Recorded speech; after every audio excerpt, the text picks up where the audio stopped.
আসসালামু আলাইকুম।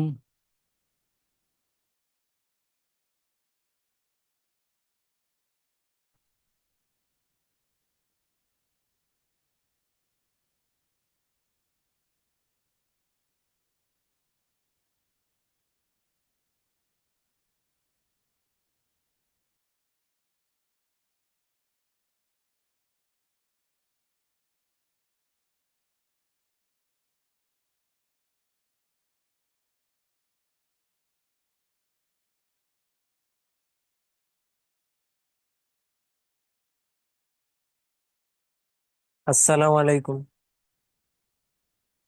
ওয়ালাইকুম আসসালাম।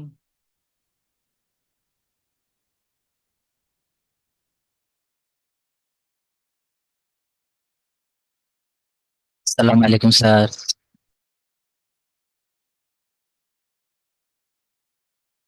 ওয়ালাইকুম আসসালাম।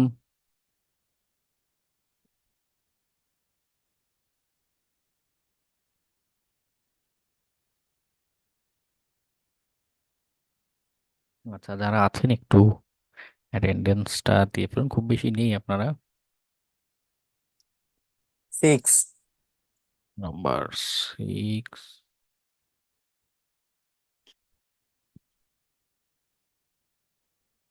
ওকে, এরপর নিজামুন। ভাইয়া 9 আছে, গতকালও ছিলাম। 9, হ্যাঁ। গত দিনেরটা, আগের দিনেরটা কপি করে দিচ্ছি, যদি কেউ বাকি থাকেন দেখাচ্ছে না 33 ক্লাসে, সেটাও মেনশন দিন, অ্যাটেন্ডেন্স দিয়ে দেবো। এরপর আচ্ছা 37 দিয়ে দিচ্ছি।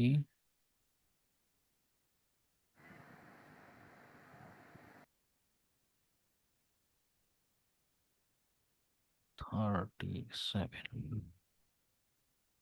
ওকে, এরপর ভাই 23। কালকে ভাই ক্লাসে ছিলাম কিন্তু আমার মানে যে ওয়াইফাই চলে গিয়েছিল আর কি। আচ্ছা, দ্যাটস ওয়াই অ্যাটেন্ডেন্স ঠিক দিতে পারিনি। ঠিক আছে। 28 কালকে ছিলাম। 27, 27 এরপর। 27, হ্যাঁ হ্যাঁ, এরপর 44। 41। ওকে ওকে, দিচ্ছি। 44ও আছে। 44। ওকে, এরপর আর 46। 36। ওকে, 38 আমাদের আছেন। 43। ওকে, 43। 53। 53। ওকে, এরপর আর কেউ আছেন বাকি?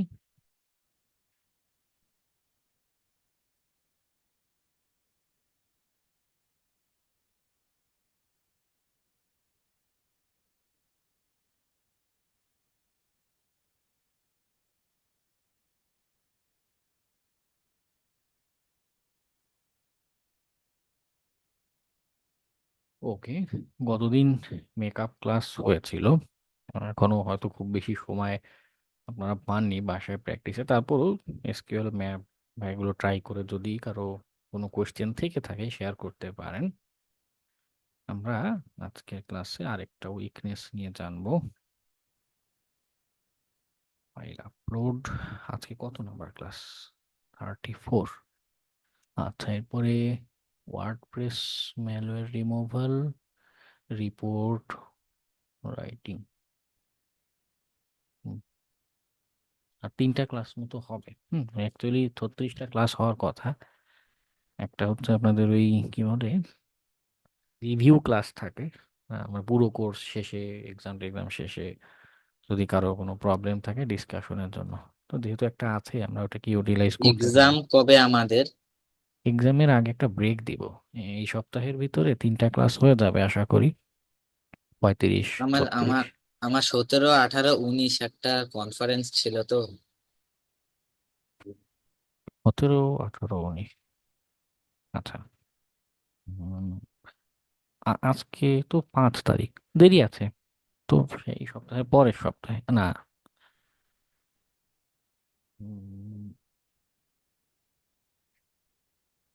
আচ্ছা, শুধু আপনার ইস্যু তো, এটা দেখা গেল 19 তারিখ রাতে নিলাম, বাকিটা দেখা গেল এক সপ্তাহ প্র্যাকটিসের জন্য টাইম দিয়ে না, 28 তারিখ। 19 তারিখ রাতে হচ্ছে ওটা একটু বেশিক্ষণ, মানে 19 তারিখ রাতে ওটা হচ্ছে প্রায় 12টা পর্যন্ত হয়, তো মানে আমি 20 তারিখে দিতে পারবো যদি মানে আচ্ছা ঠিক পরে আছে, হয়। যেহেতু আর আপনার তার আগে একার, দিলে সমস্যা নেই। আচ্ছা তা আপনার একার যেহেতু 20 তারিখে আপনারটা আলাদা করে নিয়ে নিব নে, বাকিটা দেখা গেলো 18 তারিখে দিলেন।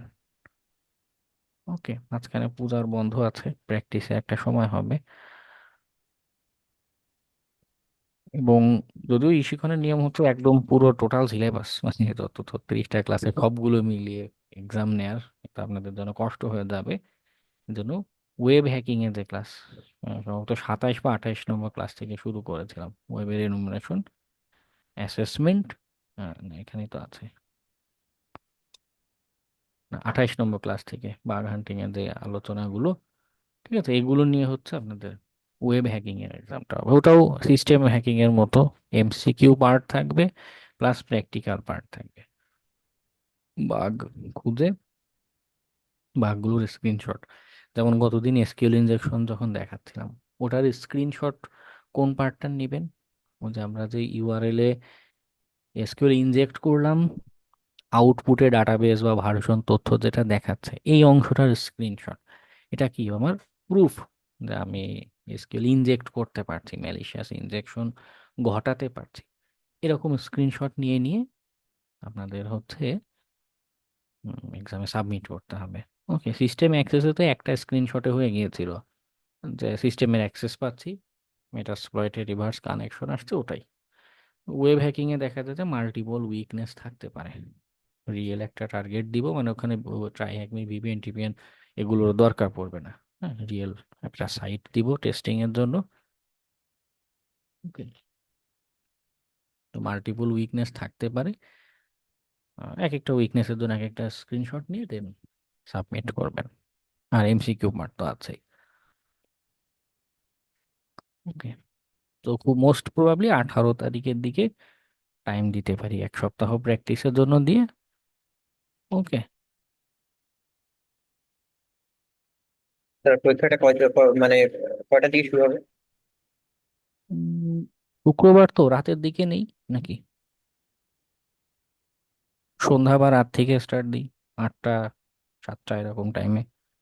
স্যার কয় ঘন্টা হবে এটা ডিউরেশন টাইম?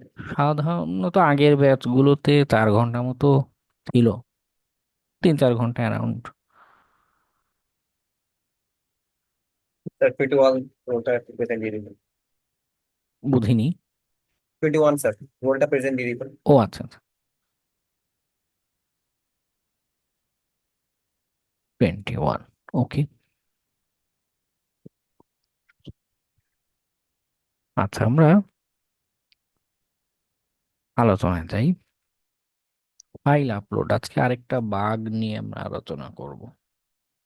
ওই খুব ইন্টারেস্টিং একটা বাগ, অনেক অ্যাপ্লিকেশনে।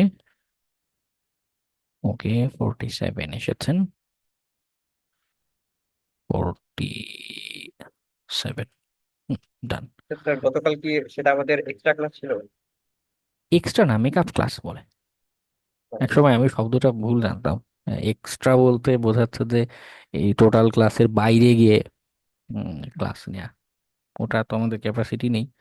যেটা হচ্ছে, যেটা আমাদের গত এর আগে একটা সপ্তাহ প্রায় ক্লাসই হয়নি, বেশ কয়েকদিন বাদ গিয়েছে, তো এই ডিলেটা কভার করার জন্য একটা মেকআপ ক্লাস নিয়েছে। ওকে, স্যার ওটার ট্রাভেল লিঙ্কটা পাবেন, মানে ভিডিও রেকর্ডিং ভিডিওটা? দিয়ে দিয়েছি তো, আপনাদের ড্রাইভে গেলে 33 নম্বর ক্লাস ভিডিওর ফোল্ডারে পাবেন, চেক করুন স্যার। দিয়ে দিয়েছি। স্যার ধন্যবাদ। ওকে, আচ্ছা আমরা আমাদের আলোচনায় যাই। বাগটা ফাইল আপলোড কেন দরকার পড়ে, কি কি জানবো, সে আলোচনায় যাচ্ছি। তো দেখা যায় বিভিন্ন সাইট বা অ্যাপ্লিকেশনে কম বেশি ফাইল আপলোডের ফিচার দেয়। সবাই হয়তো বাইরে থেকে ফাইল আপলোডের সুযোগ দেয় না। যেমন আপনি সেখানে যদি যান, বাইরে থেকে হয়তো আপলোড ফোল্ডার বা এগুলো দেখতেই পাবেন না। আপলোড করা যাচ্ছে না, এমন ফিচারই দিচ্ছে না।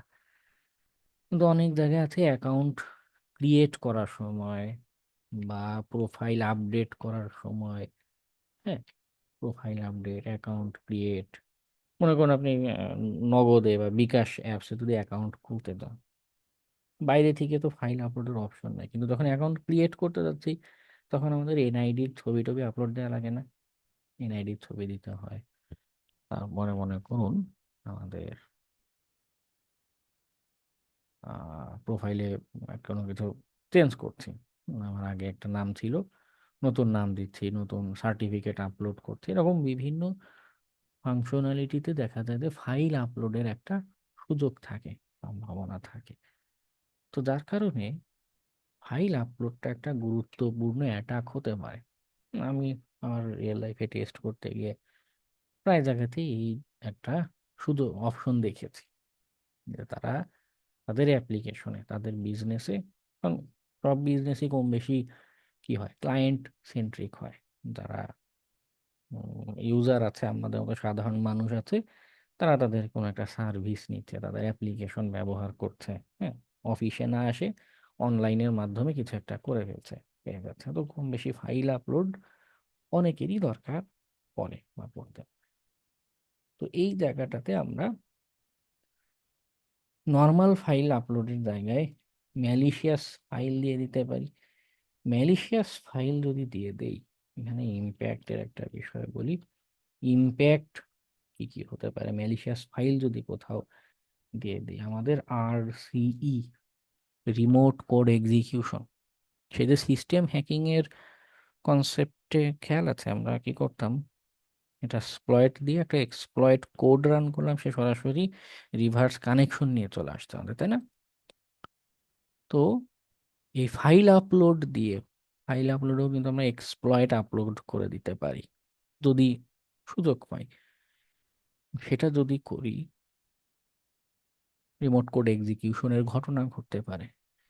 হ্যাকাররা অনেক সময় এই জায়গাগুলোতে রিমোট কোড এক্সিকিউট না করে অনেক সময় র্যানসমওয়্যার স্প্রেড করে রেখে চলে আসতে পারে, র্যানসমওয়্যার বা আদার্স কোনো ম্যালওয়্যার স্প্রেড করে দিতে পারে। র্যানসমওয়্যার, র্যানসমওয়্যার, ম্যালওয়্যার আপলোড করা, এমন ঘটনা ঘটতে পারে। আবার অনেক সময় এমন হয় যে আমি রিমোট কোড এক্সিকিউট করতে পারছি না, কিন্তু এইখানে ফিশিং এর কাজ করতে পারছি। সেটা কেমন? আমি এখানে মনে করুন একটা কোনো সাইট পেলাম, যদি দেখাই টিএম,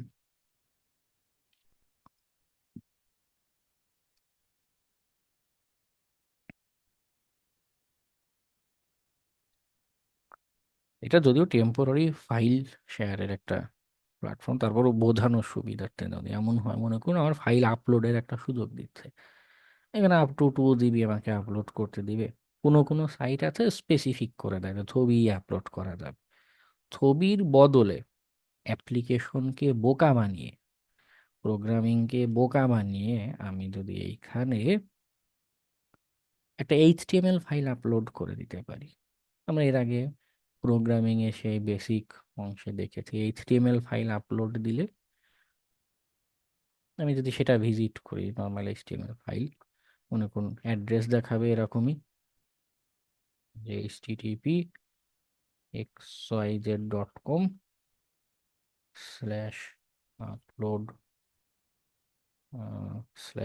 আমি যেটা দিয়েছি malicious.html, এমন একটা দেখাতে পারে। এটা কিন্তু আমার আপলোড করা HTML ফাইল তাদের ওয়েবসাইটে শো করছে, এবং এই HTML এর ভিতরে দেখা গেল আমি কি বলে ফর্ম হ্যান্ডলিং এর কোনো কোড, HTML এর ভিতরে PHP বা সিম্পলি আদার্স কোনো স্ক্রিপ্ট কিছু একটা অ্যাড করে দিলাম। তো যতজনই সাইটটা ভিজিট করবে সবাই দেখবে যে আমি xyz.com-এই আসি, কিন্তু আমি যে এখানে ম্যালিশিয়াস একটা HTML আপলোড করে রেখেছি, এইটা দিয়ে যে আমি মানুষকে বোকা বানাচ্ছি, এটা কিন্তু ধরা তখন হয়ে যাবে কষ্ট, কারণ এটা ওই সাইটেরই কোনো ফাইল কিনা, নাকি অন্য কেউ আপলোড করেছে বাইরে থেকে, কিন্তু এটা ধরা মুশকিল, তাই না? আমি আপনাকে লিঙ্ক পাঠালে আপনি ভাববেন এটা তো xyz.com এরই পেজ, ওয়েব পেজ। বোঝা কষ্ট, বোঝা মুশকিল। ফাইল আপলোডের ফিচার ব্যবহার করে এমন ম্যালিশিয়াস ম্যালওয়্যার অ্যাকচুয়ালি হ্যাকাররা যেগুলো বিল্ড করে, ওরা আসলে প্রোগ্রামিং যেটা একদম সি ল্যাঙ্গুয়েজ বা জাভা বা পাইথন এরকম কোডিং ল্যাঙ্গুয়েজ ব্যবহার করে গ্রাউন্ড থেকে বিল্ড করে। এই যে ম্যালওয়্যারগুলো, ম্যালিশিয়াস যে ম্যালওয়্যারগুলো, যেহেতু সে নিজে কাস্টম বিল্ড করছে, তারা সেখানে বিভিন্ন ফিচার্স ফাংশনালিটি নিজেরা বলে দেয় বা লিখে রাখে যে তুমি সিস্টেমের ক্যামেরার ফাংশন অ্যাক্সেস করবে, সিস্টেমের কিবোর্ডের ফাংশন অ্যাক্সেস করবে, নেটওয়ার্কের ইউডিপি প্রোটোকল ব্যবহার করে ডাটা ট্রান্সফার করবে। তো এরকম মানে একদম কাস্টম বিল্ড করে থাকে। আবার ডিটেকশন এড়ানোর জন্য বিভিন্ন মেকানিজম ভিতরে, কোডের ভিতরে লিখে রাখে যে যদি আমাকে অ্যান্টিভাইরাস যেন ধরে ফেলতে না পারে, এই জন্য কোডের ভিতরে এমনভাবে কোড লিখছে বা এমনভাবে সে অপারেট করবে দেখে মনে হবে যে সে ক্যালকুলেটর প্রোগ্রাম অথবা জুম অ্যাপস এর মতো একটা প্রোগ্রাম, এরকম বেশভূষা ধরে সে রান হতে থাকবে। ওকে, ম্যালিশিয়াস ম্যালওয়্যার গুলো এরকম কাস্টম বিল্ড হয়ে থাকে অধিকাংশ ক্ষেত্রেই। এবং কোনো কোনো ম্যালওয়্যার আছে, এটাও একটা ইন্টারেস্টিং পয়েন্ট বলি, কিছু কিছু ম্যালওয়্যার আছে আমরা যে সিস্টেম হ্যাকিং এর সময় এক্সপ্লয়েটের কথা শুনেছিলাম না, এক্সপ্লয়েট গুলো, কিছু ম্যালওয়্যার আছে তাকে তো বলাই থাকে যে তুমি এই যে এক্সপ্লয়েট বা এই যে সিভিই আছে এইটাকে ইউটিলাইজ করবে করে, মানে সিভিটা কি কোনো একটা দুর্বলতা, আমার মনে করুন উইন্ডোজের কোনো একটা পোর্ট ওপেন হয়ে থাকে বাই ডিফল্ট, বা একটা পোর্ট একটা টিসিপি কমিউনিকেশন অ্যালাউ করে ফর এক্সাম্পল, এটা তার দুর্বলতা। তো ম্যালওয়্যার কি করবে, এই দুর্বলতা ইউটিলাইজ করে কমিউনিকেশন করা শুরু করবে, যেটা বিল্ট ইন দুর্বলতা। এগুলো দেখা যায় অনেক সময় অ্যান্টিভাইরাস বা এরা ধরতে পারে না, খেয়াল করে না। ম্যালওয়্যার মেকের জন্য যেটা করতে পারেন, ওএস আর্কিটেকচার যেটা আছে, ওএস আর্কিটেকচার নেটওয়ার্ক প্রোটোকলের বেসিক না, আমরা তো ক্লাসে বেসিকটা দেখেছি, প্রোটোকলের ব্যাকগ্রাউন্ডে আরো ঘটনা ঘটে। হুম, এরপরে অ্যাসেম্বলি ল্যাঙ্গুয়েজ যেটা আছে, তারপরে রিভার্স ইঞ্জিনিয়ারিং যেটা আছে, এরপরে assembly reverse engineering network protocol, আরেকটা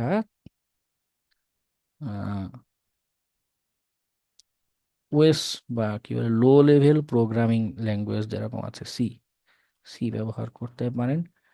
আরেকটা হচ্ছে পাইথন, ডিটেকশন এড়ানো বা বিভিন্ন কাজে।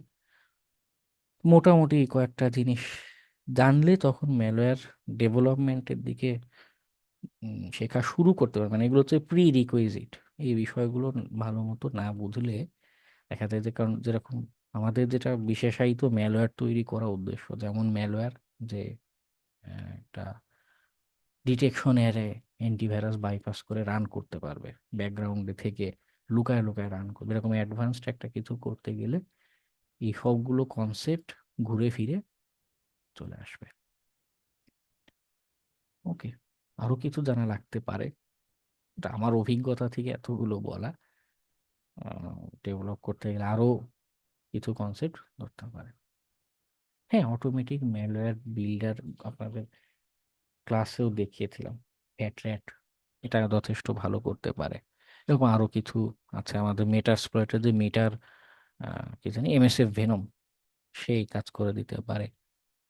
কিন্তু ওখানে কিন্তু ওর ভিতরে যা ইনস্ট্রাকশন বলা, ফ্যাট চ্যাটের ভিতরে যা ইনস্ট্রাকশন বলা ওই বেসিসে তৈরি করবে।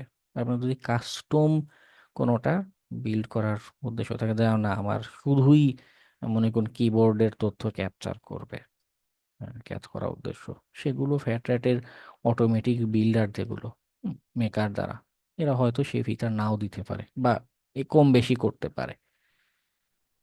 ওকে, তবে সম্ভব, এরাও যথেষ্ট ভালো, ফ্যাট র্যাট যথেষ্ট অ্যান্টিভাইরাস ডিটেকশন এড়ানোর মতো এভি বাইপাস করা ভালো ভালো ম্যালওয়্যার তৈরি করতে পারে ফ্যাট র্যাট।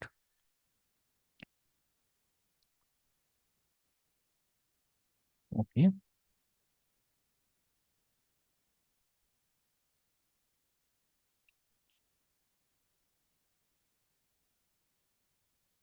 আচ্ছা, যেটা নিয়ে বলছিলাম যে আমার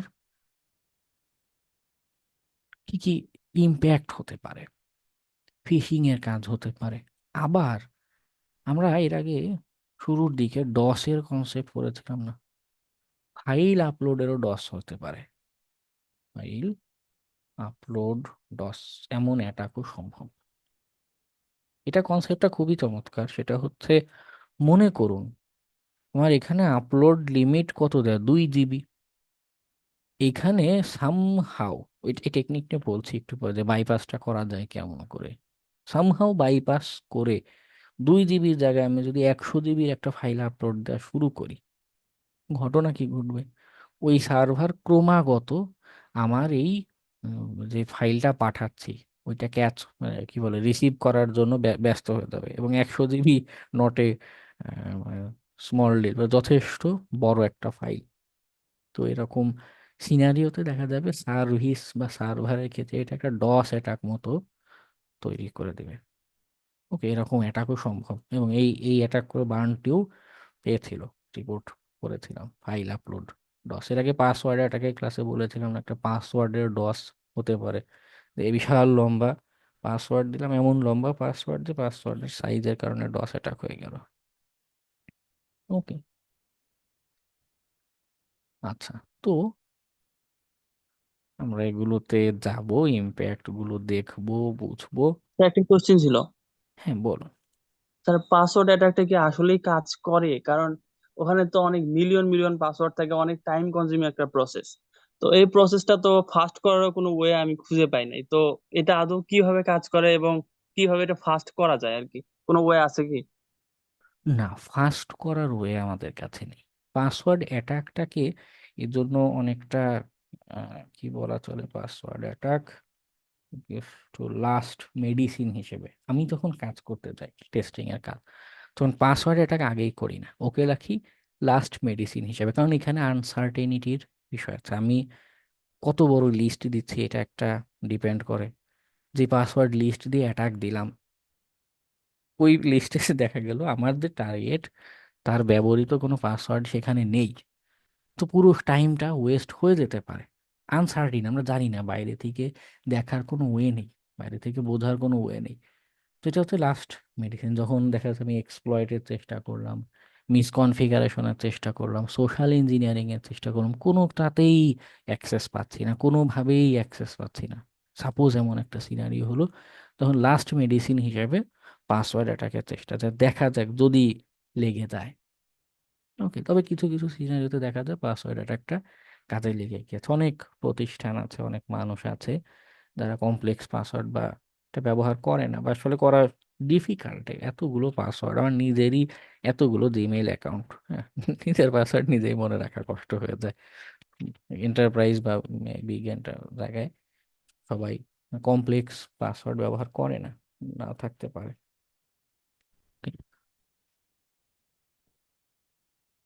আর বেশি ফাস্ট করতে গেলে একটা হচ্ছে টুলস এর মাধ্যমে আমি যদি থ্রেড বাড়িয়ে দিই, এটা একটা ফাস্ট করবে ঠিক, কিন্তু প্রবলেম হচ্ছে আমার যে ক্লায়েন্ট, দেখা গেল তার ওখানে এটা দিচ্ছি পাসওয়ার্ড, এটা কিন্তু তার ক্ষেত্রে এটা ডসের মতো হয়ে গেল। তো তখন তার সার্ভার বা সার্ভিস ক্র্যাশ করতে পারে। এটাও একটা কনসিডারেশনের বিষয়।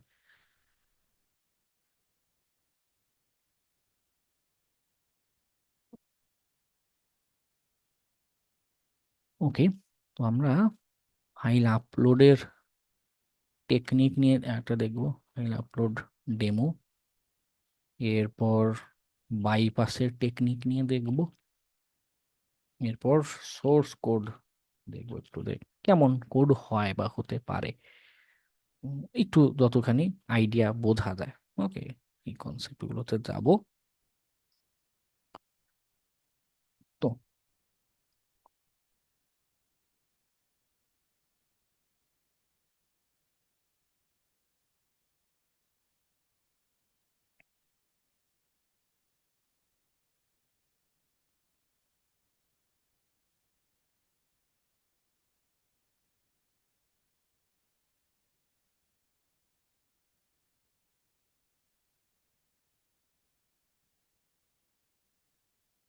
ডেমনস্ট্রেশনের জন্য ট্রাই হ্যাকমিট ল্যাবে গিয়ে একটা দেখাই।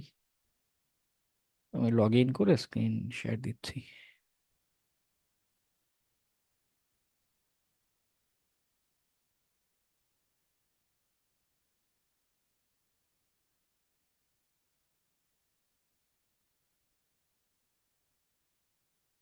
আর এক্সামে কি প্র্যাকটিক্যাল একটাই থাকবে না অনেকগুলো থাকবে?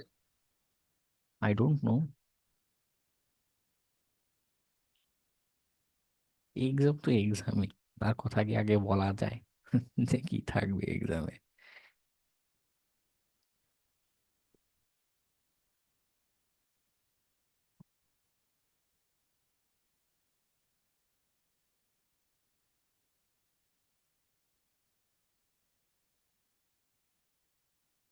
ওকে,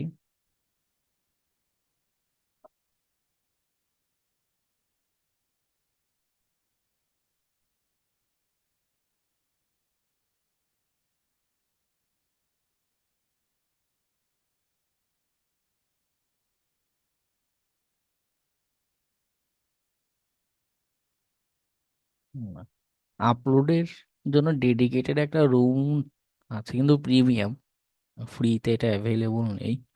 নো প্রবলেম, আমরা আরেকটা রুম আছে, সেটাতে গিয়ে এক্সাম্পলটা ডেমোটা দেখতে পারি।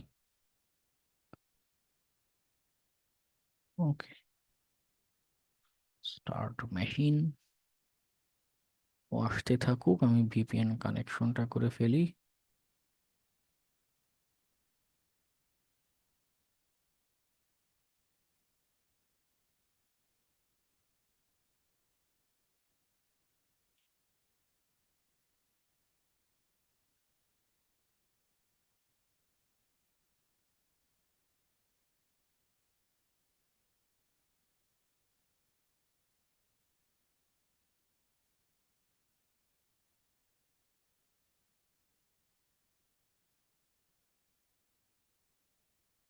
VPN file issue,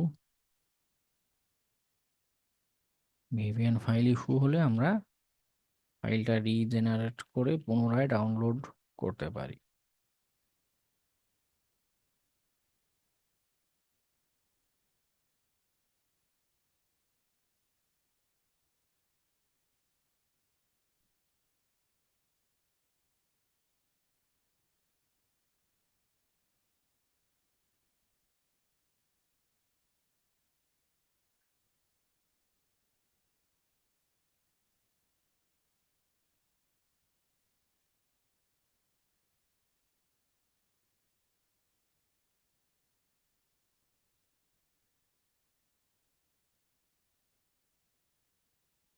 initialization sequence completed, অর্থাৎ আমরা কানেক্ট হয়েছি, আমাদের টার্গেট আইপি চলে এসেছে।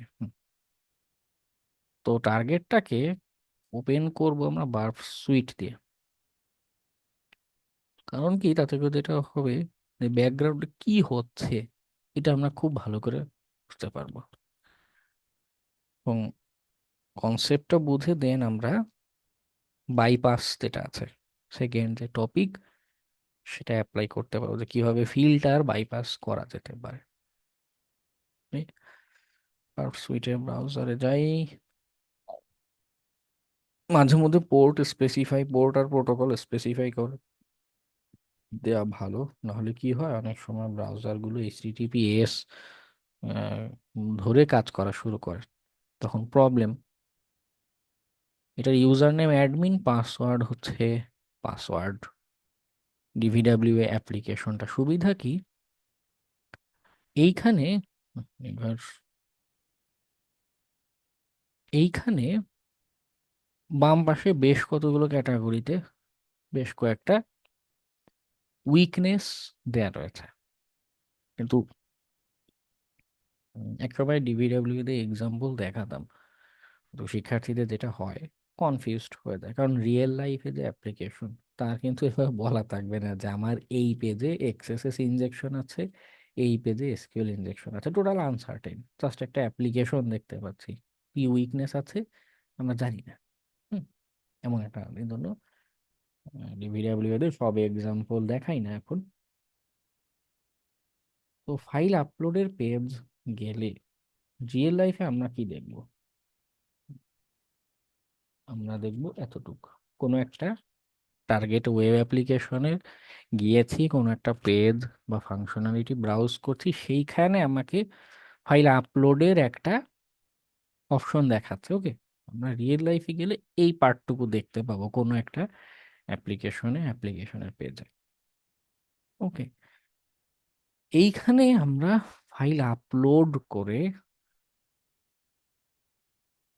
বোঝার চেষ্টা করব। আচ্ছা, একটা ডেমো ডেমো এবং টেস্টিং মেথোডোলজি দুইটা একসাথে আমরা বোঝার চেষ্টা করি, কিভাবে টেস্ট করতে পারি। অবশ্য আরেকটা জিনিস, এই যে ডিভিডাব্লিউ এ ওর একটা ইন্টারেস্টিং বিষয় হলো, গেমসে যেরকম লেভেল থাকে, ইজি, মিডিয়াম, হার্ড, ওর এরকম লেভেল আছে। ইম্পসিবল মিনস হচ্ছে যে সব ধরনের সিকিউরিটি প্রোটেকশন এনাবল করা, তখন কেমন হয় অ্যাপ্লিকেশন। আমরা ফার্স্টে লো দিয়ে ট্রাই করব। লো কেন? কারণ হচ্ছে লো বলতে কি বোঝাচ্ছে, সাপোজ কেউ একজন একটা অ্যাপ্লিকেশন ডেভেলপ করেছে, ডিবিডব্লিউ নামে একটা অ্যাপ্লিকেশন তৈরি করেছে, কিন্তু সিকিউরিটির কোনো কনসেপ্টই সে অ্যাপ্লাই করেনি, তার মানে কি সিকিউরিটি লেভেল লো। তো এইরকম একটা অ্যাপ্লিকেশন যদি হয়, তাকে আমি কিভাবে আক্রমণ করতে পারি, অ্যাপ্লাই করতে পারি, এমন একটা সিনারিও সে তৈরি করে দিচ্ছে। ওকে, আপলোডে যাই, আমাকে একটা ইমেজ ফাইল আপলোডের কথা বলছে, তাই না? যখন আমরা টেস্ট করব, অ্যাট ফার্স্ট তারা ঠিক যে ধরনের ফাইল চাচ্ছে সেটাই আমরা আপলোড দিব, নাথিং আছে এক্সট্রা, আগেই ম্যালিশিয়াস বা কিছুই চেষ্টা করব না। ওকে, তুমি চেয়েছো আমি একটা ছবির ফাইল আপলোড দেই, ক্যাট 3.png দিয়ে দেখি, upload, your image was not uploaded, অর্থাৎ পিএনজি টাইপের ফাইল সে সাপোর্ট করে না। আচ্ছা, ক্যাট ডট জেপিজি যদি দেই, আপলোড, হ্যাঁ, আমরা যে জেপিজি ফাইলটা আপলোড দিলাম সেইটা সাকসেসফুলি আপলোড হয়েছে। এখানে দুইটা বিষয় লক্ষণীয়। এক, সাকসেসফুলি যে আপলোড হয়েছে এটার একটা রিপোর্ট সে দেখাচ্ছে, কম বেশি সব অ্যাপ্লিকেশনে টিক চিহ্ন বা এরকম কিছু একটা দেখায়, ফাইলটা আপলোড হয়েছে, বা আমরা দেখতে পারি যে এখানে আপলোড হয়েছে, সেভ বাটন বা নেক্সটে ক্লিক করলে কিছু একটা হবে। এক এক অ্যাপ্লিকেশন এক এক রকম হবে। আরেকটা হলো কোন ডিরেক্টরিতে এটা আপলোড হয়েছে সেটা এখানে শো করছে। আমরা যদি এখানে ভিজিট করি,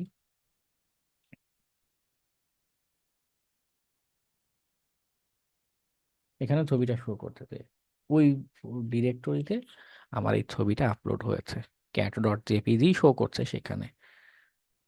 ব্যাকে যাই, সব অ্যাপ্লিকেশনে কিন্তু এইভাবে মেসেজ নাও দেখাতে পারে,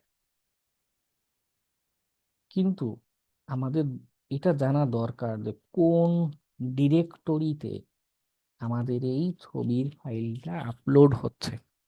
কারণ কি, তার মানে ডেস্টিনেশন পাথ না জানলে অনেক সময় এক্সপ্লয়েট করাটা কঠিন হয়ে যায়। অত উইকনেস বাইপাস করলাম ঠিকই, কিন্তু বাইপাস করে কিছু যদি করতে না পারি, তখন তো আমাদের উইকনেস বাইপাস করাটাই অনেকটা বৃথা, তাই না? আমি আদৌ কিছু হ্যাক করতে পারছি না বা কোনো ইম্প্যাক্টফুল কিছু করতে পারছি না। কিভাবে পেতে পারি? এই যে একটা ফাইল কোথাও আপলোড করছি, আপলোডের পরে কোথায় যাচ্ছে, কিভাবে যাচ্ছে, আমরা কয়েকটা টেকনিক অবলম্বন করতে পারি। একটা হচ্ছে গিয়ে আমরা ইন্সপেক্ট করে দেখতে পারি যে আচ্ছা ও যে এই যে ফর্মটা, যে আমার ইনপুটটা নিচ্ছে, হুম, ওর ফর্মের অ্যাকশনে কোথায় যাচ্ছে, বা কোনো ডিরেক্টরি, কোনো পাথ, কিছু এই এইচটিএমএল সোর্সের ভিতরে দেখায় কিনা, দেখতে পাই কিনা, এটা একটা চেষ্টা করতে পারি। আরেকটা যেটা চেষ্টা, যেমন এই আপলোডটা কি একটা ডিরেক্টরি না? আমরা ওয়েবের এনুমারেশনের কনসেপ্টে দেখেছিলাম যে আমরা ডিরেক্টরি ব্রুট ফোর্সের চেষ্টা করতে পারি। সাধারণত অ্যাপ্লিকেশনে যে সকল ফাইল আমরা আপলোড করি বা সেভ করি সেগুলো আপলোড এরকম নাম বা কাছাকাছি নামের ফোল্ডারের ভিতরে সেভ হয়ে থাকে, এরকম নামের ডিরেক্টরিতে সেভ হয়ে থাকে। তো এই অ্যাপ্লিকেশনটা ডিরেক্টরি ব্রুট ফোর্স যদি আমরা করি, দেখা যাবে যে আমরা খুঁজে পাচ্ছি কোথায় এটা আপলোড হয়েছে, কোথায় যাচ্ছে। ওকে, আরেকটা থার্ড ওয়ে হচ্ছে এই যে আপলোড যে করব, বার্ব সুইটের ইন্টারসেপ্টটা অন করে আপলোডের চেষ্টা করি, দেখি এইখান থেকে কোনো পাথ বা এই রিলেটেড কোনো ইনফরমেশন পাই কিনা। আবার আরেকটা দেখেছি মাঝে মধ্যে ফাইল আপলোডের পরে এখানে আইকন বা কিছু একটা টিক চিহ্ন কিছু একটা দেখাতে পারে যদি ফাইলটা আপলোড হয়। ওইটারও ইন্সপেক্ট করে দেখতে পারেন কোনো লোকেশন বা কিছু শো করে কিনা। কারণ আমরা তো আনসার্টেইন, আমরা জানি না রিয়েল লাইফ অ্যাপ্লিকেশনে সবসময় কি ঘটবে, সবসময় একই রকম ঘটনা ঘটে না। আচ্ছা, আমরা বার্ব সুইটে ফাইলটা এবার আপলোডের চেষ্টা করে দেখি পুনরায়। সেম ফাইল, এটাই তো দেখছিলাম তাই না, cat dot JPG, select, upload. এবার আমরা খেয়াল করি এটা কোথায় যাচ্ছে, কোন ডিরেক্টরিতে রিকোয়েস্টটা যাচ্ছে, কি কি হেডার ভ্যালু যাচ্ছে। আমাদের কুকিতে একটা ভ্যালু যাচ্ছে, এই যে ওয়েব কিটের এই যেটা লেখা এটা কিন্তু পোস্ট মেথডের প্যারামিটার। হ্যাঁ, প্যারামিটারের ভ্যালু, এক একটা প্যারামিটার ভ্যালু এই পোর্শনে মেনশন করছে। এখানে ম্যাক্স ফাইল সাইজ আমাকে বলছে 10,000, যেটা একটা প্যারামিটার। আমি এখনো কোনো অ্যাটাকে যাচ্ছি না, সিম্পলি বোঝার চেষ্টা করছি কি ডাটা যাচ্ছে। নর্মাল ফাইল আপলোড দিচ্ছি, তাতে কি কি যাচ্ছে। আমার ফাইলের নামটা সে ক্যাচ করেছে, ফাইলের কন্টেন্ট টাইপ বলছে ইমেজ স্ল্যাশ জেপিইজি। ওকে, আচ্ছা, আর এরপর হচ্ছে ইমেজের আমাদের ডাটাটা ইউনিকোড নাকি একটা ফরম্যাটে যেন যায়, সেই ফরম্যাটে এটা হচ্ছে ইমেজটা করছে। আর নিচে আরো নিচে যদি নামি একদম লাস্টে একটা প্যারামিটার আছে, সেটা হচ্ছে আপলোড, যে আপলোড বাটনে ক্লিক করলাম সেটা ক্যাচ করছে। ওকে, আমরা দিলে এতরকম হয়। আমরা এটা ফরওয়ার্ড দিই, অ্যাজ ইউজুয়াল আমাদের এখানে বলছে যে আমার এটা সাকসেসফুলি আপলোড হয়েছে। আপলোড হওয়ার পরে এখন আমার টার্গেট হচ্ছে আমি এখানে ম্যালিশিয়াস কিছু আপলোড দিব। ম্যালিশিয়াস যে আপলোড দিব সেটা যেন আমাকে হ্যাক করে দিতে পারে, অ্যাক্সেস এনে দিতে পারে, এমন কিছু একটা আপলোড দিব। তো যেহেতু এটা পিএইচপিতে লেখা অ্যাপ্লিকেশন, কিভাবে বুঝলাম? এখানে একটা পিএইচপির ইন্ডিকেশন দিচ্ছে। অন্যান্য ডিরেক্টরিতে গেলেও এর পাশেতে অন্যান্য পেজ আছে, সেখানে গেলে আমাদের ডট পিএইচপি নামের ফাইল দেখা যায়। ওকে, অথবা ওয়েব প্যালাইজার আমাদের যেটা আছে এখানে, আচ্ছা এটাতে ওয়েব প্যালাইজার সেট আপ করা নেই। ফায়ারফক্স দিয়ে অন করলে ওয়েব প্যালাইজারও আমাদের দেখাতো যে এটা হচ্ছে পিএইচপি তৈরি একটা সাইট। আমরা যদি এখানে দেয় আমার ফায়ারফক্স ব্রাউজার থেকে, এটা ওয়েব এনুমারেশনের একটা পার্ট। এই যে পিএইচপি কোন স্যার ল্যাঙ্গুয়েজে আপনার ব্যবহার ব্রাউজারে একটা বার্ব সুইটের মনে হয় এক্সটেনশন দেখলাম, এটার উপকারিতাটা কি? না, আমার ব্রাউজারে বার সুইটের কোনো এক্সটেনশন নেই, ওয়েব প্যালাইজার আছে রে।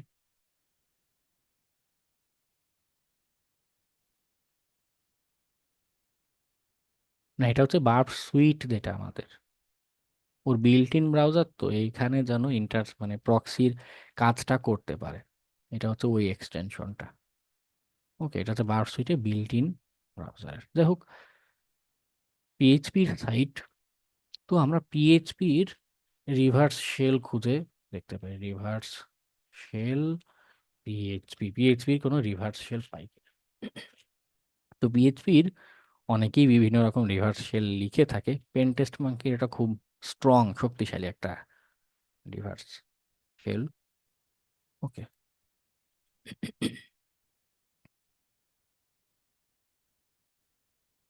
এটার লিঙ্ক আমি আপনাদের চ্যাট বক্সে দিয়ে দিচ্ছি।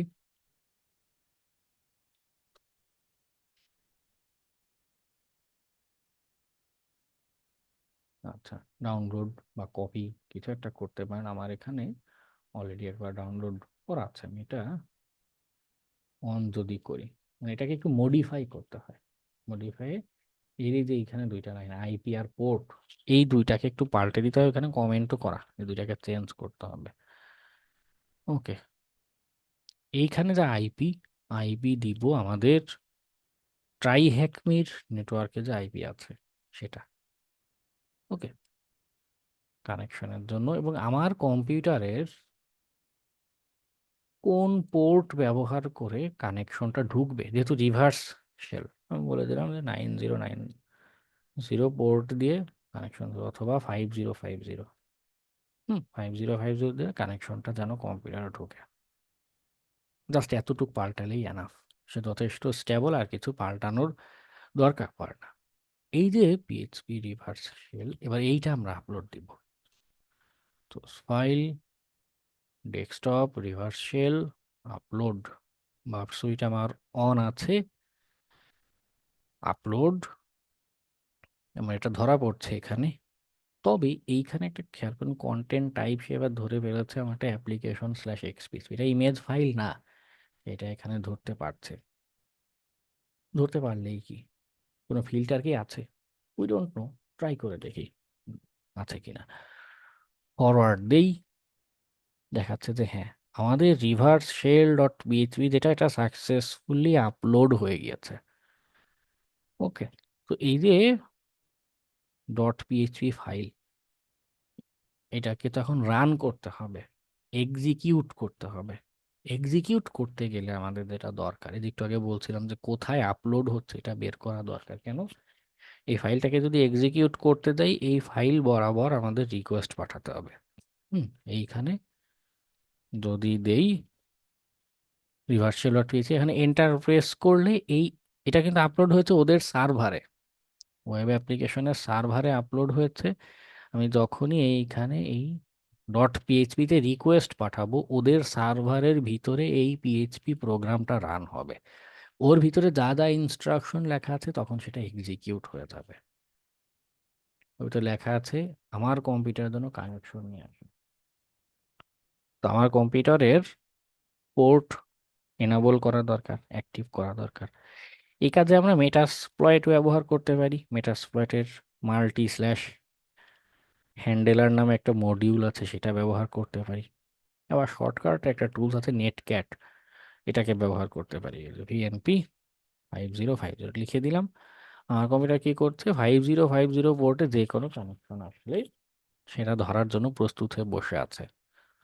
আমি এখানে গিয়ে, আচ্ছা ইন্টারসেপ্ট অফ করে নিই, ইন্টারপ্রেস করলাম, সাইট এখানে লোড হচ্ছে, লোড হতে থাকবে। আমার এখানে দেখুন ওদের সার্ভার হ্যাক হয়ে কানেকশন চলে এসেছে। হু এম আই কমান্ড দিই, দেখাচ্ছে আমি ডব্লিউ ডাটা, যদি পিডাব্লিউডি দিয়ে, এটা কিন্তু ওই সার্ভারের ভিতর আমি এখন কোথায় কানেকশন আছে, আমাদের সিস্টেম অ্যাক্সেসের যে কনসেপ্ট ছিল সেই কনসেপ্টটা। ওকে, হ্যাক করে ফেলেছি, অ্যাক্সেস নিয়ে ফেলেছি, এরপর আদার্স কোনো অ্যাক্টিভিটি যদি করার ইচ্ছা মনে পড়ে আমরা করতে পারি। ওকে, দেখো এটা ক্লোজ করে দেই। ইম্প্যাক্টটা রিভার্ট আরসি, যেটা রিমোট কোড এক্সিকিউশন, ইম্প্যাক্টটা আশা করি বোঝা গেল যে কি ঘটে। এবার আমরা যাব বাইপাসের টেকনিক নিয়ে।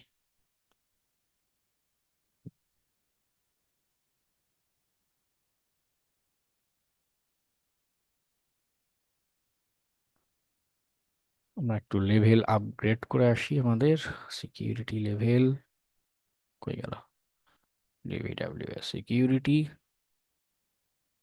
সাপোজ কেউ মিনিমাম কিছু বা মাঝারি রকমের সিকিউরিটি কনসেপ্ট অ্যাপ্লাই করেছে অ্যাপ্লিকেশনে, তার সেই অ্যাপ্লিকেশনে গিয়ে যদি আমরা ম্যালিশিয়াস ফাইল আপলোডের চেষ্টা করি, তখন কি ঘটনা ঘটবে, কেমন ঘটনা ঘটবে মনে করুন। এবার ইমেজ ফাইল না, সরাসরি রিভার্সাল আপলোডের চেষ্টা করলাম, আপলোড, সে বলছে your image was not uploaded, we can only accept JPG or PNG images.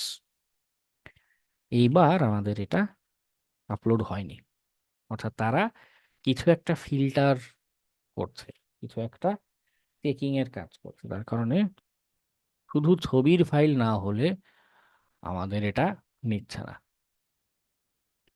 তাই যদি হয়, আমরা ডেস্কটপে যাই, এই ফাইলটার নাম পাল্টে জেপিজি যদি করে দিই, নাম পাল্টেছে, ওর আইকন পাল্টেছে, কিন্তু ওর ভিতরের কন্টেন্ট তো পাল্টায়নি, তাই না? এটা যদি ওপেন করি, আচ্ছা এটা এইভাবে ওপেন হবে না, যেহেতু জেপিজি ও ফাইল হবে। আমি ওপেন উইথ, আচ্ছা, ইস্যু করবে ভাই। কিন্তু ভিতরে যে কন্টেন্ট পিএইচপি তে কোড লেখা ছিল সেটা কিন্তু পাল্টায়নি, খালি ওর এক্সটেনশনটা পাল্টেছে। আমরা এইটা আপলোডের চেষ্টা করে দেখি তো। Desktop, shell dot JPG, upload. হ্যাঁ, এইটা সাকসেসফুলি আপলোড হয়ে যাচ্ছে। অর্থাৎ ওরা সম্ভবত এই এক্সটেনশনটা চেক করছে যে এক্সটেনশন কি আছে। ওকে, মাঝে মধ্যে কিছু সিনারিও তেমন হয় যে ওরা একটা এক্সটেনশন চেক করছে। হুম, মনে করুন ওদের যে অ্যাপ্লিকেশন, সে এই পাশ থেকে বাম পাশ থেকে পড়া শুরু করেছে, করতে করতে নামের এখানে ডট জেপিজি দেখেছে, দিল এটা অ্যাকসেপ্ট করে। পরে যে পিএইচপি আছে এটা সে বেমালুম ভুলে গেল বা খেয়াল করলো না। এমন হতে পারে সে সব এক্সটেনশন বা সব কিছু চেক করছে না। এভাবে যদি দেয়, এটা কিন্তু এখন পিএইচপি ফাইল। এবার আপলোডের চেষ্টা করে দেখি তো আপলোড হয় কিনা। না, এটা নিচ্ছে না। দ্যাট মিনস ও লাস্টের যে এক্সটেনশন আছে এটাকে ভালোভাবে চেক করছে। নো প্রবলেম, আমি পিএইচপিটা কেটে দিই, রিনেম করে জেপিজিই থাকুক। তবে এবার একটা কাজ আমরা করতে পারি। কিছু অ্যাপ্লিকেশন যে কাজ করে, তারা ফ্রন্ট এন্ড যেটা, অর্থাৎ আমাদের ব্রাউজার থেকে যখন ডাটাটা যাচ্ছে তখন ভ্যালিডেশনের কাজ করে।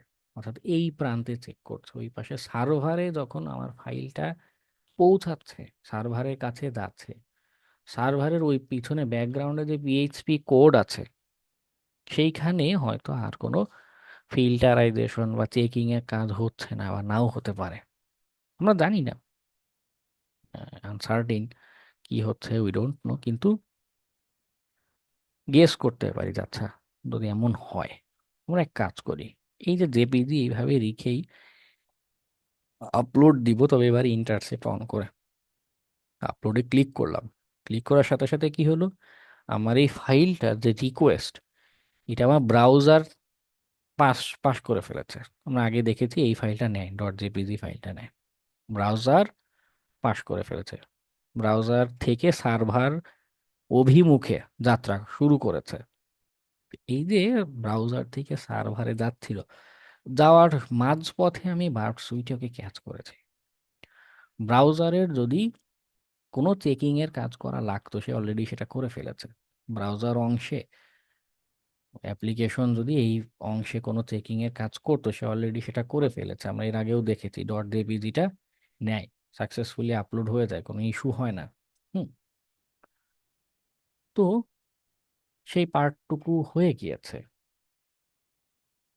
এখানে কন্টেন্টের নামে দেখাচ্ছে ডট জেপিজি, এটাকে কেটে এইখান থেকে আমি পিএইচপি লিখে দিলাম, দেখি এইটা যায় কিনা। ফরওয়ার্ড যদি ক্লিক করি, দেখুন এইটা এবার সাকসেসফুলি আপলোড হয়ে গেছে। অর্থাৎ খুব সম্ভবত সে এইখানে আমার কি বলে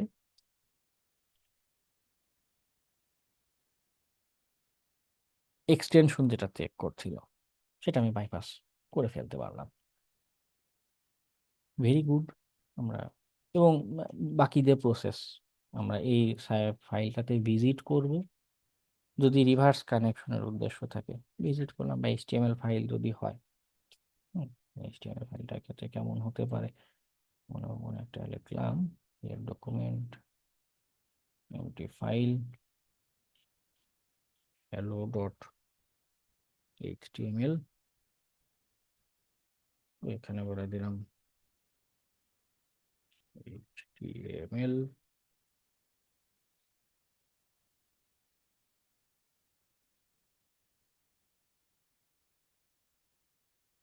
আমরা যদি একটা স্যাম্পল জেনারেট করি, বডি ভিতরে H1 বলে দিলাম,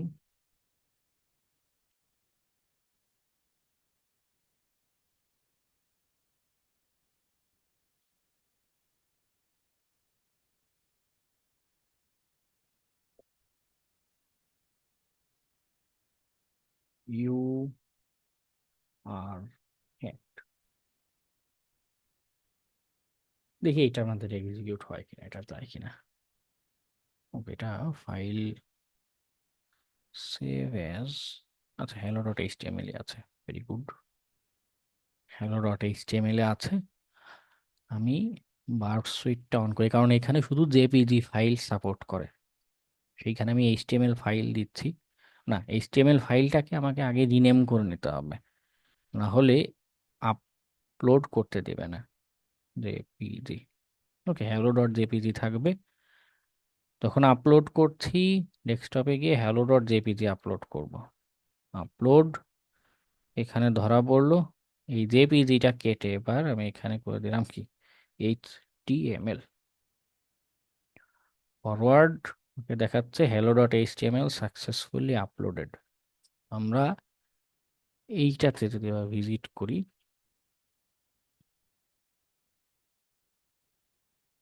ইউ আর হ্যাকড, এই এইচটিএমএল ফাইলে যা লেখা সেটাই আমাকে দেখাচ্ছে, কিন্তু ইউআরএলটা খেয়াল করুন, এটা কিন্তু তাদের এক্সাক্ট সাইট। যে একটু আগে বলছিলাম ডিফেস করা বা ফিশিং এর যেটা কাজ, এখানে আমি এইচটিএমএল এর বদলে এইচটিএমএল ফর্ম টর্ম কিছু একটা দিয়ে দিলাম, কি হবে সেইটা আমার এখানে শো করতে থাকবে। দেখবে তাদেরই ইউআরএল, তাদেরই সাইট, তাদেরই ফোল্ডার, কোনো ফিশিং টিশিং কিছু নেই, কোনো এক্সট্রা প্যারামিটার নেই, কোনো এক্সএসএস এর পেলোড নেই। হুম। তো ভাই এখানে কি ডাইনামিক কোনো ফর্ম ক্রিয়েট করে তৈরি মানে সাবমিট করা যাবে?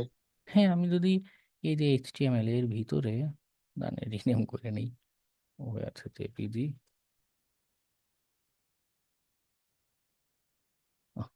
কই চলে আসলো, দাঁড়ান, পেন উইথ মাউস প্যাড, এইখানে এটা না লিখে আমি আমাদের যে ফর্ম যে ট্যাগ ছিল না, ফর্ম, সেটা দিয়ে দিলাম। অথবা এর ভিতরে আমি পিএইচপি নিয়ে চলে আসলাম, পিএইচপি ইকো নাইস,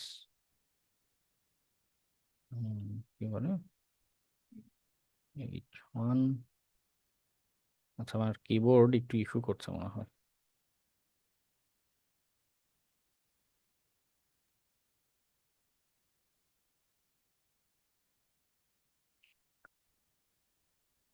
ওকে, এইচটিএমএল তার ভিতরে পিএইচপি কোড, এটা দিলে দেখা যাবে এটাও এক্সিকিউট হবে।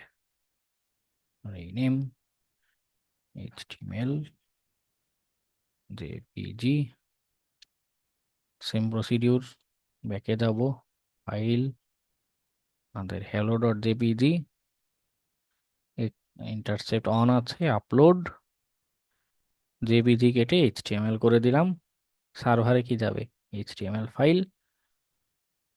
ওকে, hello.html এ আবার ভিজিট করি, ও সরি, এটা না,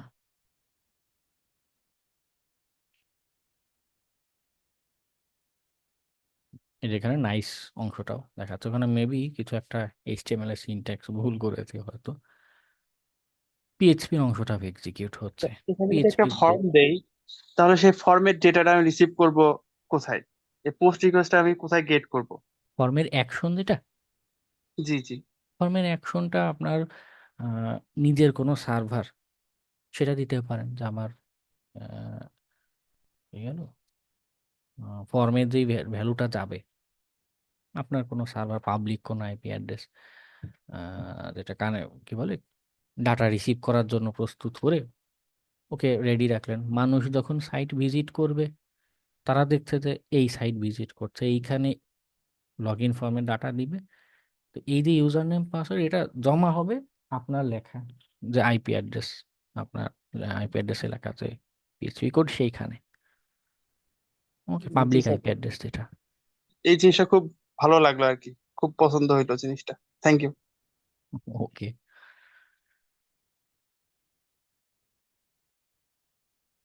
আচ্ছা, এরপর ও হ্যাঁ, আরেকটা ওয়ে আছে, সেটা হলো এগুলো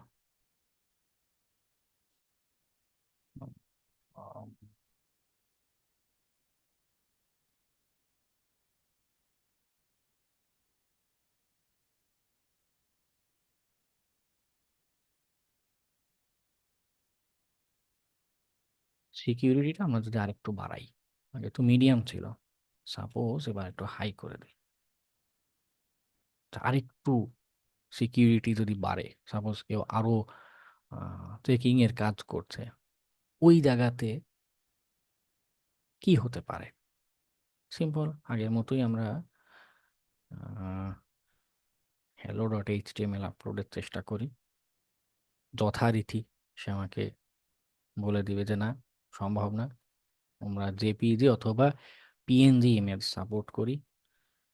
ওকে, এবার এটাকে বা এই যে রিভার্স শেল ডট জেপিজি এটাকে আপলোডের চেষ্টা করি, দেখি এটা আপলোড হয় কিনা।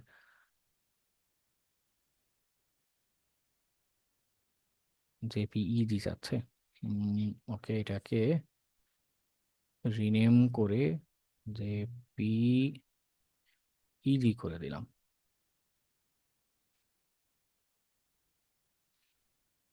Desktop reverse shell dot JPEG, select, upload. এবারও এটা আপলোড নিল না, ঘটনা কি? এবার তো এক্সটেনশন ঠিক ছিল। আমরা একটা এবার যেটা করবো, আবার আমাদের অত্যন্ত প্রিয় বন্ধু বার্ডসুইটকে অন করে ফেলি, ওর মাধ্যমে এবার জিনিসটা চেকিং এর কাজ করি, আপলোডে ক্লিক করি। হ্যাঁ,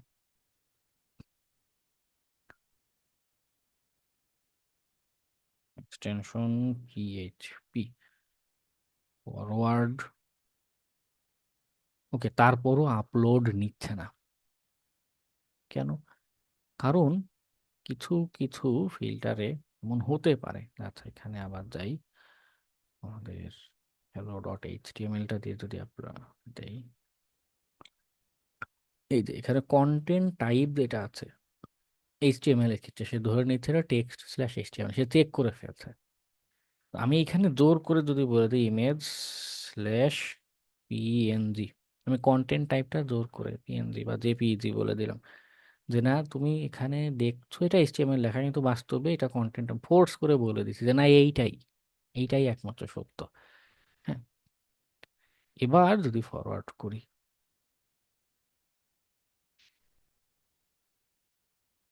না এইচটিএমএল লাইনে আগে জেপিইজি করি,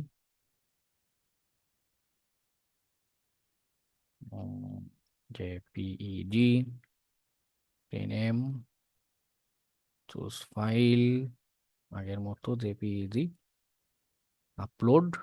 যখন ধরা পড়ছে, আচ্ছা এবার তো সে ঠিকই ধরছে জেপিইজি, কন্টেন্ট টাইপ শুধু এক্সটেনশন দেখে আমি এটা এইচটিএমএল দিলাম, hello dot HTML. Image upload নিচ্ছে না, খুব সম্ভবত ভিতরের কোনো কন্টেন্ট সে দেখার চেষ্টা করছে। আমরা একটা কাজ করি, সোর্স কোডে যাই, সোর্স কোড দেখলে একটা জিনিস বুঝতে সহজ হবে। এবার ডিবিডব্লিউ এর একটা মজার বিষয় হলো, সে প্রত্যেকটা যে লেভেল কিভাবে কাজ করছে, প্রত্যেকটা লেভেলের একটা করে সোর্স কোড দিয়ে রেখেছে বোঝার সুবিধার জন্য। তখন লো লেভেলে আমাদের ছিলাম, ফাইলটা যখন আপলোড হচ্ছিল, তখন ঘটনাটা দেখুন, আমাদের পিএইচপিতে কোড দিয়ে নিচ্ছে, এটা যে পোস্ট মেথডে আপলোড বাটনে ক্লিক করছি, ডাটা যাচ্ছে। হ্যাঁ, মুভ আপলোডেড ফাইলস, একটা টেম্পোরারি নামে এখানে আপলোড করে দিচ্ছে, নাথিং এলস। এবং লাস্টে যে টার্গেট পাথ, একটা ভেরিয়েবলের ডাটাটা নিচ্ছে, ফাইলটাকে নিচ্ছে, সেটা জাস্ট আউটপুটে দেখিয়ে দিচ্ছে, নাথিং এলস, আর কিচ্ছু নেই। যখন একটু মিডিয়াম অবস্থায় ছিলাম, অর্থাৎ কিছু ফিল্টার অ্যাপ্লাই করছিল, তখন কি করছিল, আমাদের যে ফাইলটা যে আপলোড দিচ্ছিলাম, আপলোড যে নিল, নেয়ার পরে এই যে ইজি অ্যান্ড ইমেজ, এখানে একটা কন্ডিশন দিয়ে সে চেক করছিল যে এটার কন্টেন্ট, যে আপলোডের টাইপ, যে কন্টেন্ট টাইপ যেটা, এটা ইমেজ স্ল্যাশ জেপিজি অথবা ইমেজ স্ল্যাশ পিএনজি এরকম আছে কিনা। ওকে, আমরা ফাইলের এক্সটেনশন পাল্টে বা বার্ব সুইট দিয়ে ইন্টারসেপ্ট করে তাকে বোকা বানিয়ে দিচ্ছিলাম। যখন নাম দিচ্ছি জেপিইজি, আপলোড দিলে সে ধরে নিচ্ছে এটা জেপিইজি। হুম। তো সার্ভারে দেওয়ার আগে আমি পাল্টে দিলাম এইচটিএমএল এক্সটেনশন করে। যখন হাই লেভেলে আছি তখন সে কয়েকটা জিনিস চেক করছে। এটা ইমেজের জন্য আমার এক্সটেনশনটা সে চেক করছে, এটা জেপিজি কিনা। জেপিজি আছে কিনা, জেপিজি পিএনজি আছে কিনা, আপলোডেড সাইজ ঠিক আছে কিনা। আচ্ছা, এখানে আমরা তো এক্সটেনশন পাল্টে দিলাম জেপিজি, তারপরও কেন হলো না? আচ্ছা, এটা নিয়ে ভাবতে হবে। আপাতত ভাবনা চিন্তাতে না যাই। যেটা হচ্ছে, সে এক সময় কন্টেন্ট টাইপ চেক করছে, বা এইভাবে ফিল্টার করতে পারে কন্টেন্ট টাইপ অনুসারে। কেউ কেউ এক্সটেনশন চেক করে ফিল্টার করতে পারে যে ঠিক এই এক্সটেনশনই আছে কিনা। ইম্পসিবল লেভেল এটা, মানে খুব ভালো রকমের সিকিউরিটি প্রোটেকশন যদি দেয় তখন কি কাজ করতে পারে, এক্সটেনশন কন্টেন্ট টাইপ দুইটাই চেক করবে। হুম। যদি কোনো মেটাডাটা বা কিছু থাকে সেইটা স্ট্রিপ করবে। ফাইলের লোকেশনটা, হ্যাঁ, এমডি5 হ্যাশ আকারে একটা লোকেশন জেনারেট করবে।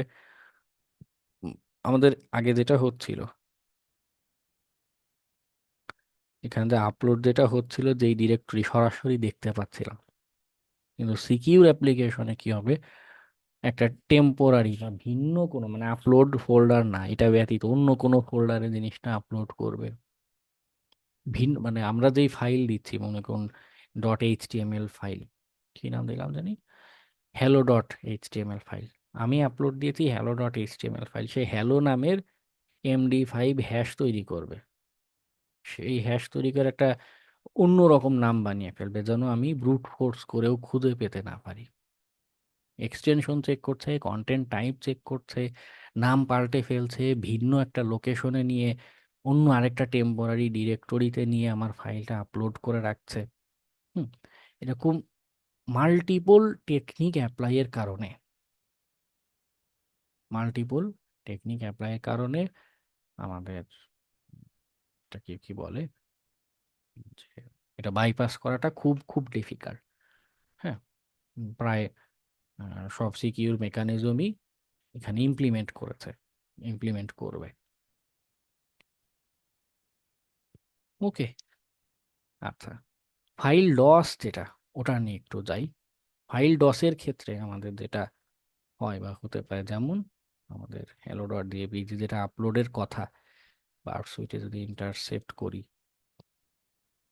আপলোডের চেষ্টা করি, এইখানে দেখুন ম্যাক্স ফাইল সাইজ নামের একটা যাচ্ছে এমন। তো সে জেপিজি ফাইল চেয়েছে, আমি জেপিজি আপলোড দেব, কিন্তু জেপিজি এক্সটেনশনেই বিশাল বড় একটা ফাইল 10 GB দিতে চাচ্ছি, সে মনে করে নিবে না। কেন? সোর্স কোডে একটু আগে হয়তো কেউ খেয়াল করেছে যে ওখানেও একটা চেক করছিল যে ফাইল সাইজ ঠিক আছে কিনা। হুম। এরকম চেক যদি ঠিকভাবে না করে, ফিল্টার যদি ঠিকভাবে না করে, তো আমি এই জায়গাতে ওয়ান ওয়ান কেটে আমি নিজের মতো এরকম বলে দিলাম, তো অ্যাপ্লিকেশন জানবে, তার যেখানে প্যারামিটারের যা ভ্যালু যাবে সে তো সেটাই অ্যাকসেপ্ট করবে। আমি নিজের মতো এরকম বিশাল বড় ক্যাপাসিটি সেট করে এরপরে যদি ডাটাটা ফরওয়ার্ড করি, তখন তো অ্যাপ্লিকেশন এই ডাটাটা নিতে বাধ্য। অ্যাপ্লিকেশন যখনই এই বিশাল বড় ভ্যালু আপলোড নিতে থাকবে, নেওয়া শুরু করবে, তখনই কি হবে, তার জন্য এটা একটা ডস অ্যাটাক হয়ে যাবে। ওকে, বা ডস অ্যাটাক হয়ে যেতে পারে।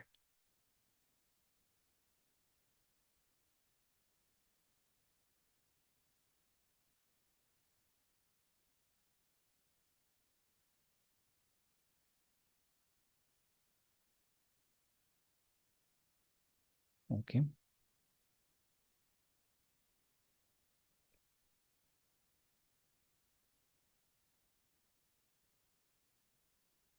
তো আমরা ফাইল আপলোডের ডেমো দেখলাম, বাইপাসের টেকনিক নিয়ে দেখলাম। ও আচ্ছা, আরো কিছু আছে, কিছু ক্ষেত্রে বাইপাসে যেটা করা যেতে পারে, যেমন সে দেখা যাচ্ছে আমি এখানে পিএইচপি দিচ্ছি, পিএইচপি অ্যাকসেপ্ট করছে না, হয়তো সেখানে এক্সপ্লিসিট করে পিএইচপির নট অ্যালাউড দেয়া আছে। তো অনেক সময় এমন হয়, যেমন একটা তো দেখালাম যে এক্সটেনশন, এক্সট্রা এক্সটেনশন দিয়ে পিএইচপি পর ডট জেপিইজি দিলাম, বা জেপিইজির পরে ডট পিএইচপি দিলাম। প্রথম এক্সটেনশন দেখে সে দেখা গেল অ্যালাউ করে দিল। আবার কোনো কোনো ক্ষেত্রে এমন করতে পারি, এক্সটেনশন মনে করেন পিএইচপি 3 4 5 6 এরকম পিএইচপি 5 লিখে দিলাম। তার ভিতরে, প্রোগ্রামের ভিতরে হয়তো লেখা যে পিএইচপি লেখা এক্সটেনশন দেখলে ব্লক করতে। সে তো কম্পিউটার প্রোগ্রাম, ওর ভিতরে জাস্ট নির্দিষ্ট কিছু ইনস্ট্রাকশন লেখা, এর বাইরে তো আর তার ভিতরে কিছু বলা নেই, তার কোনো আইডিয়া নেই। তখন পিএইচপির বদলে পিএইচপি 5 লিখে যদি আমি আপলোড দিই, দেখা গেল সেটাকে অ্যাকসেপ্ট করে ফেললো, অ্যাকসেপ্ট করতে পারে। ওকে, এরকম পিএইচপি লেখার পরে বিভিন্ন রকমের করা, বা লেখাগুলোকে এরকম ছোট বড় বড় ছোট এরকম করে ফিল্টার বাইপাসের চেষ্টা করা যেতে পারে। ওকে, কন্টেন্ট টাইপ, নাম, এক্সটেনশন। ও আরেকটা হয়, আরেকটা হচ্ছে, আরেকটা বিষয় বোঝার আছে, সেটা হলো এইটারও, গতদিন এসকিউএল ইনজেকশনে ব্লাইন্ডের কথা বলছিলাম, ফাইল আপলোডেরও ব্লাইন্ড আপলোড হতে পারে। যেমন কিছু সিনারিওতে এমন হতে পারে যে কোথায় যে আপলোড হচ্ছে তার কোনো ইন্ডিকেশন আমরা জানি না, ডোন্ট নো ওয়্যার। অথবা কিছু কিছু ক্ষেত্রে ম্যানুয়াল অ্যাপ্রুভাল বা এই জাতীয় কোনো একটা অ্যাক্টিভিটি হয়, আমি ফাইল আপলোড করছি, এটা আগেই সরাসরি তাদের সার্ভারে আপলোড হচ্ছে না, কেউ একজন ম্যানুয়ালি জিনিসটা চেক করবে, ভেরিফাই করবে। হয় না, মনে করুন আপনি অ্যাকাউন্ট ইউনিভার্সিটিতে রেজিস্ট্রেশন করতে যাচ্ছেন, আপনি ভার্সিটির প্রবেশপত্রের জন্য অ্যাপ্লাই করছেন, আপনি যা যা তথ্য দিয়েছেন, তাই যে সকল ফাইল আপলোড করেছেন, এটা ম্যানুয়ালি কেউ দেখে অ্যাপ্রুভ করবে, তারপরে আপনি প্রবেশপত্র পাবেন এক্সাম সেন্টারে। এমন সিনারিও যদি হয়, সেক্ষেত্রে আমরা কিন্তু ব্লাইন্ড, আমরা জানি না ব্যাকগ্রাউন্ডে কোনটা এক্সিকিউট হচ্ছে, কতখানি এক্সিকিউট হচ্ছে। এই ব্লাইন্ডগুলো ধরা মুশকিল। ব্লাইন্ড সিনারিওগুলো টেস্ট করার ক্ষেত্রে ক্লায়েন্টের সাথে কমিউনিকেশন করে নেওয়া দরকার পড়ে, যে ভাই আমি আপলোড দিচ্ছি, আপনাদের এইখানে ফাংশনালিটিটা কেমন। কিছু টেস্টিং, যেমন গ্রে বক্স টেস্টিং যেগুলো হয়, সেখানে ক্লায়েন্ট আপনাকে পুরো সোর্স কোড, ব্যাকগ্রাউন্ড মেকানিজম সব কিছু বলবে না, কিন্তু এই মনে করুন অ্যাপ্লিকেশনে একটা ফাইল আপলোড দিচ্ছি ফর এক্সাম্পল, এই সিনারিওতে কেমন হতে পারে, ক্লায়েন্টকে বলতে পারি যে ভাই কোথায় আপলোড হচ্ছে, এটা সম্পর্কে কোনো আইডিয়া যদি দেন, অথবা আপলোডের পরে আপনার ওখানে কিছু এক্সিকিউট হয় কিনা, কিছু শো করে কিনা, এইটা ভেরিফাই করে কোনো একটা আপডেট বা কিছু একটা জানান। ঠিক আছে, তো ক্লায়েন্টের সাথে কমিউনিকেট করে এটার টেস্ট করা যেতে পারে। তাহলে আদারওয়াইজ যদি আমি কোনো কমিউনিকেশন না করি বা কোনো তথ্য ক্লায়েন্ট যদি প্রোভাইড না করে, তখন এটা মানে ব্লাইন্ড, মানে কি আনসার্টেন, আরো মানে এমনিতেই আনসার্টেন আপলোড হবে কিনা। তার চেয়েও বড় ব্লাইন্ড হচ্ছে যে আদৌ কোনো কিছু এক্সিকিউট হচ্ছে কিনা, বা যে এটা ভিজিট করছে, কোথায় আপলোড হচ্ছে, বা যে ভিজিট করছে ম্যানুয়াল অ্যাপ্রুভাল বা কিছুর জন্য, সে কোনো আক্রান্ত হচ্ছে কিনা, তার ওখানে কিছু হচ্ছে কিনা, এটা ডিপেন্ড করে। ওকে,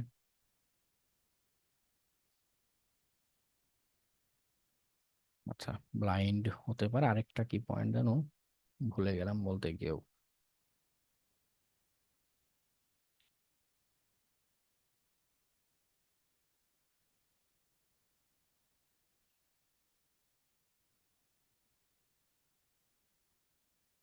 আচ্ছা, কিছু ক্ষেত্রে একটা উইকনেসের সাথে আরে একটা উইকনেস চেইন আপও করা যেতে পারে। যেমন ফাইলে যে আমি ফিশিং এ দিব এমন না, দেখা গেল ওই জায়গাতে আমি স্টোরড এক্সএসএস এর কোনো পেলোড দিয়ে দিলাম, স্টোরড এক্সএসএস পেলোড, বা আদার্স কোনো পেলোড বা কিছু একটা দিয়ে দিলাম। এমন সিনারিও হতে পারে, ফিশিং এর চেষ্টা করা, স্টোরড এক্সএসএস পেলোড দিয়ে দেওয়া, যেই ভিজিট করবে সে আক্রান্ত হবে, ডিফেস হবে। ওকে, একটার উইকনেসের সাথে আরেকটা উইকনেস চেইন আপ করার মতো ঘটনা ঘটতে পারে, ঘটানো যেতে পারে।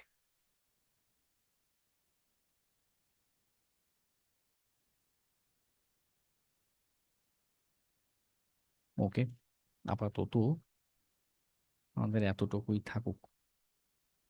ঠিক আছে, আপনারাও যেটা করবেন, ট্রাই হ্যাকনিতে গিয়ে একটু প্র্যাকটিস করলেন টেকনিকগুলো, জিনিসটা মাথায় থেকে যাবে।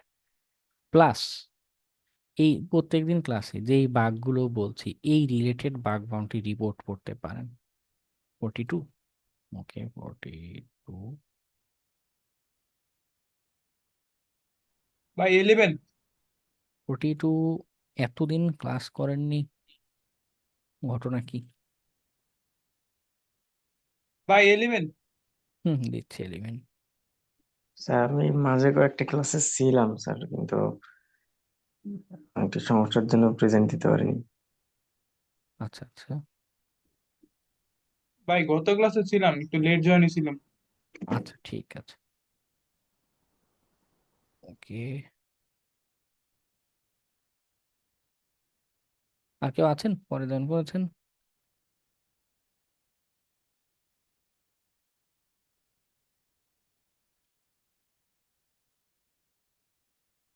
ওকে, যারা পরে জয়েন হয়েছেন বা সবার উদ্দেশ্যে আবার রিমাইন্ডার দিই, খুব সম্ভবত মানে আমাদের ক্লাস কোর্সে প্রায় শেষের দিকে, আমরা নর্মালি 36টা ক্লাস হচ্ছে আমাদের লিমিট। বড়দের একটা ক্লাস নিয়ে মানে একটা এক্সট্রা মানে রিভিউ ক্লাস থাকে, ওটাকে মানে আগেই নিয়ে নিয়ে মানে ওই ক্লাসের টাইমটা নিয়ে 37 ডে ক্লাস এই পর্যন্ত নিয়ে যেতে পারি। তো দেখা যাবে এই সপ্তাহেই আমাদের ক্লাস শেষ হয়ে যাবে। তো আপাতত এখন পর্যন্ত পরিকল্পনা হচ্ছে 18 তারিখ শুক্রবার পরে ওই দিন আপনাদের ফাইনাল এক্সামটা নেওয়ার পরিকল্পনা। এবং ফাইনাল এক্সামের সিলেবাস থাকবে মূলত যে ক্লাস 28 থেকে লাস্ট পর্যন্ত যা যা দেখাবো, যে বাগগুলো, এই আলোচনাগুলোর উপরে এক্সাম হবে। ঠিক আছে, ওকে, আজকে তাহলে পর্যন্তই। সবাইকে ভাই শুভরাত্রি। প্র্যাকটিসের লেগা ট্রাই দিয়ে কয়েকটা ল্যাব দিয়ে দিলে ভালোই তো। ও ট্রাই হ্যাঁ, হ্যাকমি, লিঙ্কটা আমি তো দিয়ে দিন। ট্রাই হ্যাকমিটা দেখালাম, ডিবিডাব্লিউ আবার পোর্ট সুইগারের আছে। হুম, ট্রাই হ্যাকমিতে গিয়ে ওদের ওয়েব ফান্ডামেন্টাল যে পাথ, এইটা ফলো করতে পারেন। ওখানে বাগ রিলেটেড স্পেসিফিক বাগ নিয়ে এক একটা রুমই দেওয়া আছে। বার্ব সুইট নিয়ে কতগুলো রুম আছে, ওই পাথের ভিতরে প্রায় 15, 20, 30টার মতো রুম আছে, দেখতে পারেন ওগুলো। সবগুলো ফ্রি না, যতগুলো ফ্রি আছে এগুলো ফলো করতে পারেন। জি আচ্ছা ভাই। ঠিক আছে, ওকে, আজকে এই পর্যন্তই। সবাইকে শুভরাত্রি। আসসালামু আলাইকুম। আসসালামু আলাইকুম।